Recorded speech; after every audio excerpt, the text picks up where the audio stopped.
O dispenserler getiriyor. Siz suratmadınız böyle. Biz hökümet başçının tapşırması менен мамлекеттик инспекциянын кызматкерлери государственный агентство охраны окружающей мониторинг лабораториясы менен биргеликте 3 күндөн бери шаардын көйгөйлүү точкаларынан абанын абанын үлгүлөрүн алып атабыз.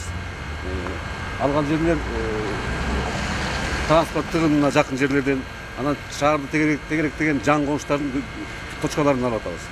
Эң биринчи алынган үлгүлөрдүн биринчи натыйжасы чыкты. Бул жерде диоксид азоттон превышение чыгат. При норме 0,8 уже 1,5, 1,8 показывает.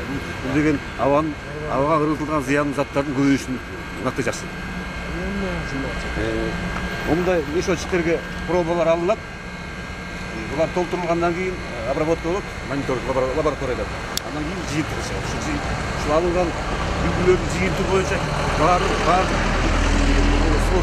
маалымат беребиз. Шаардын чекесиндеги зыяндуу заттар кандай заттар ыргытылып атат, канча өлчөмдө, аба канча өлчөмгө булганып жатат ушул моментте, ушул учурда.